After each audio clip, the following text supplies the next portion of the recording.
Chapter 21. Nadia, these diamonds are for you. Frankie exclaimed when he read my name on the card.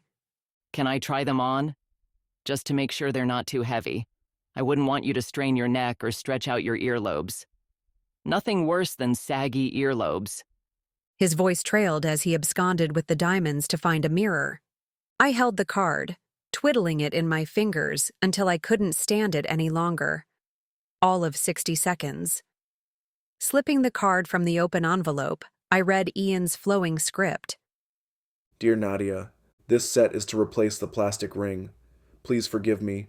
I'll never forget your eyes that morning when I called you my sweet wife.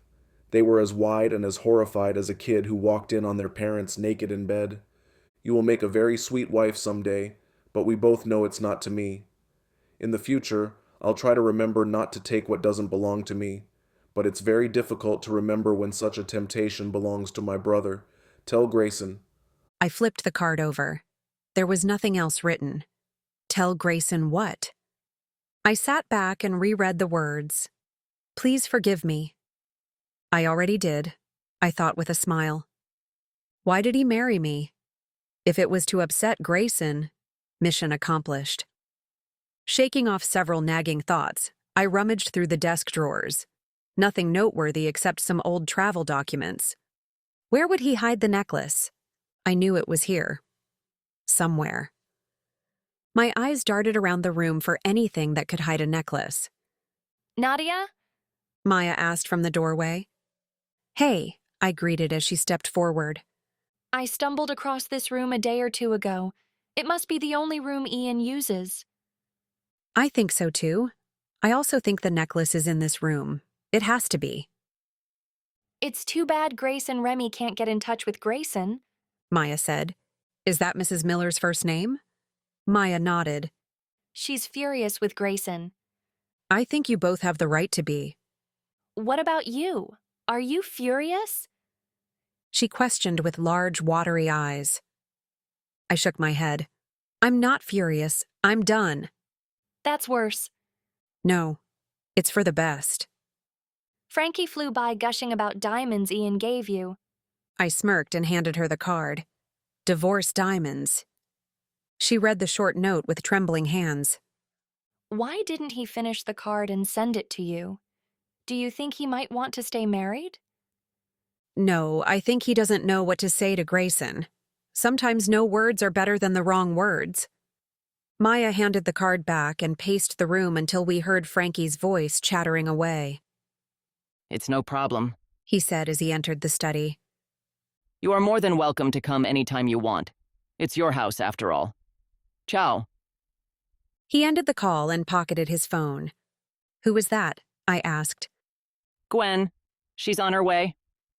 What? Maya and I exclaimed in unison. Why are you freaking out? He asked, flinching as we stormed toward him. She's looking for her husband and we need help finding the necklace. It's a win-win. We don't know her, I argued. Mrs. Miller's detective didn't find any record that she's married to Ian. Ian travels all over the place.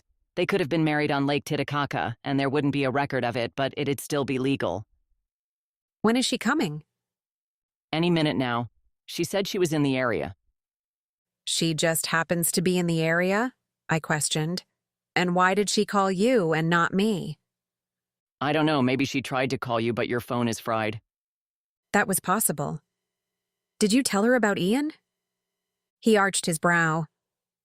You know I don't like giving bad news.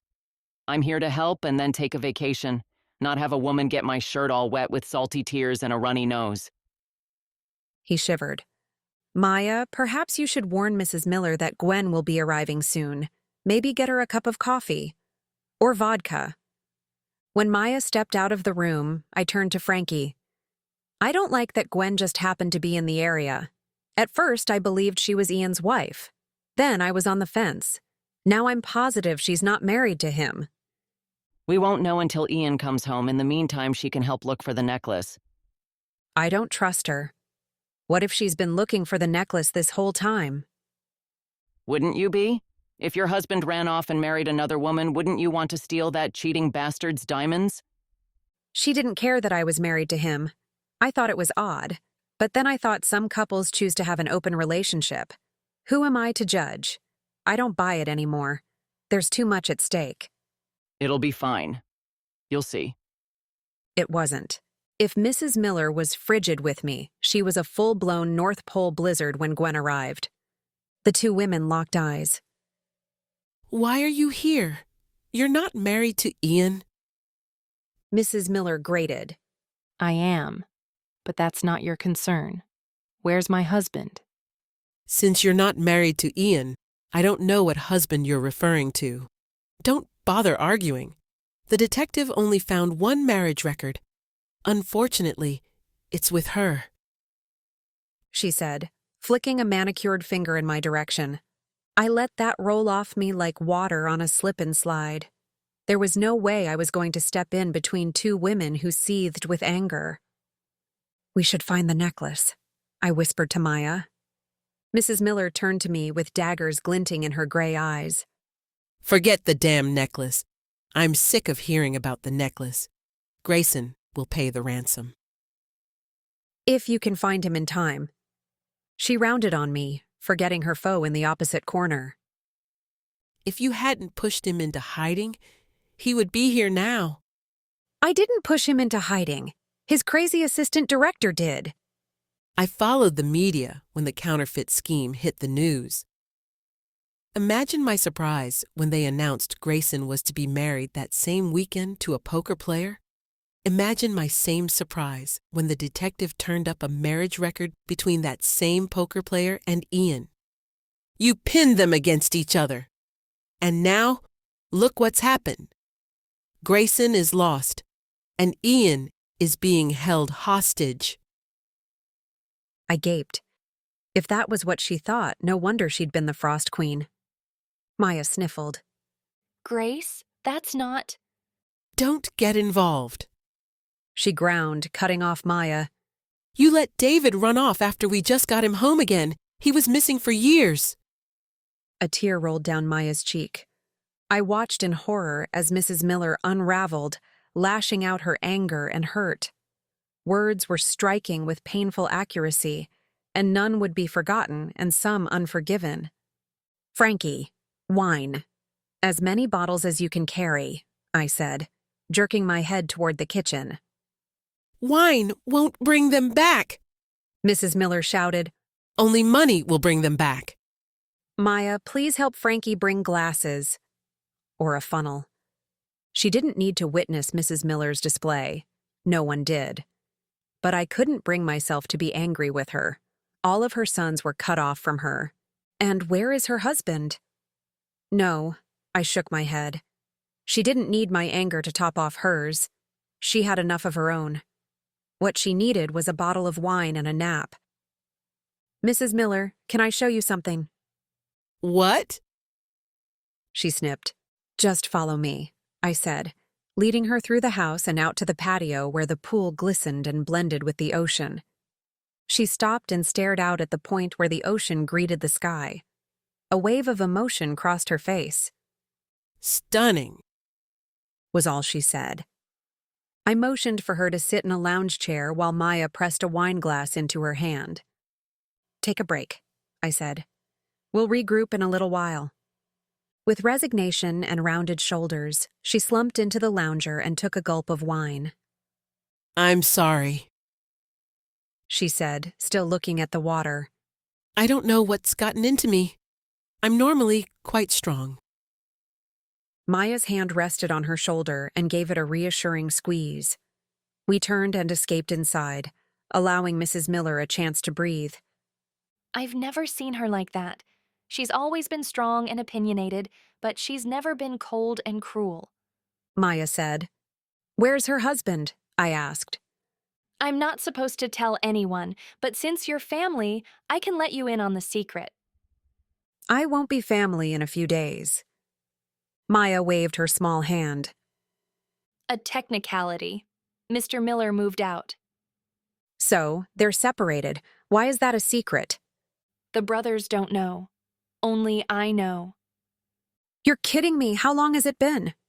A couple of years. A couple of years? I sputtered. How has it been a secret this long? Well, David was missing, Grayson was working, and Ian was traveling. She said with a shrug. Frankie offered us each a glass of wine. I waved it away with the excuse that I needed to stay focused. Frankie tisked. What you need is a stress reliever. Just think of last night. If we hadn't drank all that alcohol, we'd never have had the epiphany to crack the code. We didn't have an epiphany. We had a taxi driver who knew zip codes. And if we hadn't drunk martinis, we never would have hired the taxi, and therefore we'd still be stuck at the hotel. He pressed the wine glass into my hand. Time to make some brilliant discoveries. Frankie turned toward the living room. I'm off to see Gwen and give her one of my stress-relieving concoctions. Sipping the wine, I returned to the prior conversation. Don't the Millers talk? What about holidays? They might be a close family in some ways, but they don't talk about things that matter. It's a family of men and one woman who is as tight-lipped as the men are. They call me the family chatterbox. I remembered Mrs. Miller saying the same. Why don't we go back to the study and search? I suggested. You can tell me about the family as we dig. Ian has some pretty cool things, doesn't he? She commented as we rounded back to the study. Yes, and they all need to be moved. Why? I think the only way to find the necklace is to move everything out of the study. Perhaps we'll stumble across it or find a safe. Right now, there's too much stuff. It's overwhelming. Her eyes roamed the room. Well, if you think it will help. I do. We'll have this done in no time, I said reassuringly and set my glass down on a nearby table. Let's get started. Between the two of us, we hauled nearly every item out, inspecting them as we went. We didn't find the necklace, but we found several items we couldn't name. What is it? Maya asked. It's a ball of some sort with holes. Like a wiffle ball? I guess. But this is larger and wooden. Frankie stepped into the room. Both ladies are deep in their cups, He said proudly. I have a feeling they won't stir for hours. That's probably for the best, I said. What are you two doing? You've ripped this place apart. We're moving everything in hopes we'll find the necklace. Here, catch, I said, tossing the ball at Frankie. He dodged with a squeal. Our eyes widened as the ball released spikes, stabbing into the wall next to Frankie's head. Frankie wheezed as he clutched his heart. Are you insane? You could have killed me. I gulped. I had no idea it was a weapon. Frankie eyed the lethal ball. It's a good thing I never learned how to catch. Dodgeball was the only game where I was picked first. He slid down the wall, panting. How do we get it out of the wall without poking ourselves? Maya asked. Let's hang a box on it for now. I don't want to touch it. Me neither. What if the spikes are poisoned? Maya asked. Frankie wheezed again and slumped over. I handed him my glass of wine. Thankfully, we won't find out. Let's get back to work, and this time, treat everything as a potential weapon. I'm going to have a talk with Ian when he comes home. Frankie said. What kind of man leads his wife? Sister-in-law, and a very handsome man into a death trap. Someone who needs help, Hello? Remy called. In the study, I shouted. Perfect timing. He can help move the big furniture, What's going on in here? he asked, stepping over an African drum. Nadia thinks the necklace is in here. Maya said. What are you doing here? I asked. I thought you were going to stand at the hotel door like a ferocious watchdog ready to leap on Grayson the moment he showed his face. I was told Grayson was tied up for the next 3 hours. Tied up? Frankie huffed. Yeah, we know what that's code for, don't we, Nadia? I'd rather not think about it. Let's move the furniture and see what we find. There's nothing here, I fumed 10 minutes later. Why did you think it would be in the study? Remy asked. I don't think it is. I know it is. I paced the empty room, knocking on the walls in various spots. It was a good hunch. He said. I would have thought it would be the most likely place too. Maybe that's why he hid it somewhere else. Possibly. I kicked a dust ball. Let's take a short break and start in a new room. Maya suggested. I should check on Grace. She's been rather quiet. That's because I gave her half of a sleeping pill. Frankie said. You slipped a sleeping pill into her wine? No need to thank me. Maya, can you check on Mrs. Miller? I asked, suddenly nervous. I'll check on Gwen. Frankie offered, scooting from the room. You drugged Gwen too? Drugged is such an ugly word. I helped them relax in a very stressful time. 2 hours later, I conceded that the necklace was not in the study. We'd dismantled everything we could and accidentally broke a few statues thinking they might hold the necklace. Mrs. Miller and Gwen had woken up groggy but not livid as I had imagined. The unscheduled rest had calmed both parties' nerves and had them offering to help. In separate rooms, of course. Remy left a short time ago, hoping to catch Grayson. Mrs. Miller made him promise to haul Grayson's behind back here, even if he had to use force. Judging from the scowl brewing on Remy's face, he didn't need Mrs. Miller's clearance. He was going to use plenty of force, plus a little extra for interest. Should we order a pizza? Frankie asked. We've been working our butts off. I'm about ready to drop on mine. There's a number to a pizza place on the refrigerator. Maya said. I'll call it in. Do you need Frankie's phone? You turned on my phone and nothing happened. I'm sure a call to a pizza place won't be a problem. She said, heading to the kitchen. I wandered to the patio. The sun was sinking into the ocean, creating a rainbow of warm sparkles on the water. Even the pool water sparkled with color. This spot is magical, I thought as I heard soft footsteps behind me. Why are you helping? Mrs. Miller asked. Her voice didn't contain the anger it once had, but it wasn't warm either. I didn't have to turn to her to know she was only a few steps away. The sunset was too mesmerizing to miss a single second. I'm helping because that's what friends do, I answered. From what you said before, I can only imagine what you think of me. I won't offer excuses. I'm only here to help, and then I'm taking my vacation. Before Remy left, he told me how you've tried to reach Grayson. You mean how I charged the casino like a crazed buffoon? A small laugh had me glancing at her. It fits the visual I had. But he also said that if he ever needed someone on his side, it would be you. Thanks to the unusual effects of the wine, I had time to rest and regroup. I've been pushing myself and haven't had a moment's peace thinking of my sons in God knows where, in the hands of God knows who. She paused, holding her tears at bay. While I might not understand your relationships with my sons, nor do I want to, I can see that I'm lucky to have you here with Maya and me. No matter what happens, I will always consider you my daughter-in-law. I cleared my throat. Thank you. That means a lot to me. Don't worry, we'll find the necklace. Remy said you are stubborn when you're on to something. He would say that. When I get my hands on my boys, I'm going to be stubborn too. We are going to have regular family times, like holidays. I'll threaten that I'll move in if they don't visit. She said with a smile. It'll take some time for them to include me in their lives and tell me what they've really been up to. David is obviously not the traveling salesman he pretends to be. And now I can't believe the only thing Ian does is travel. Just look at this house. Grayson. She sighed. Well, he's an open book. We'll be close again. It will just take time. Maya said you were close. Maybe not in the traditional sense, but you stick together when it matters. Maya is the one that keeps us close. God bless her.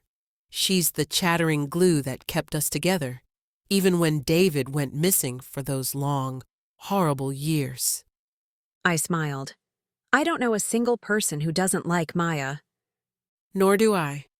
She also gives helpful advice. Oh, like what? Perhaps to become a close family, some secrets need to be revealed. The boys aren't the only ones holding back. Mrs. Miller eyed me. She told you, didn't she? Some secrets aren't meant to stay secret forever, especially for so long. How did you do it? One gut-wrenching day turned into the next. Then years drifted by. It's time to tell them. Once I get my boys back, I'll tell them everything. But I'm so nervous, I'll never see them again. Where could the necklace be?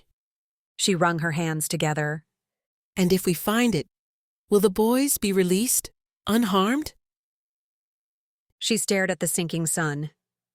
We're running out of time. They'll want the necklace by morning. Have they called again? She shook her head. Not since the 24-hour mark. They might call at the 12-hour mark. I reached into my pocket to pull out my phone to check the time, but I realized it was still in the rice bowl. What time is it? My phone took a swim this morning. Mrs. Miller's eyes wandered to the pool as she pulled out her phone. It's gorgeous, isn't it? And look at the detail at the bottom. See how, when the sun sets, it hits those bottom rocks and they twinkle like stars? Pure magic. She sighed. I can't believe Ian kept this gem of a house a secret. Surely there is one room here I could squander away a week or two in without getting underfoot. It was magic. The small circular design at the bottom of the pool shimmered just like diamonds. Wait, diamonds?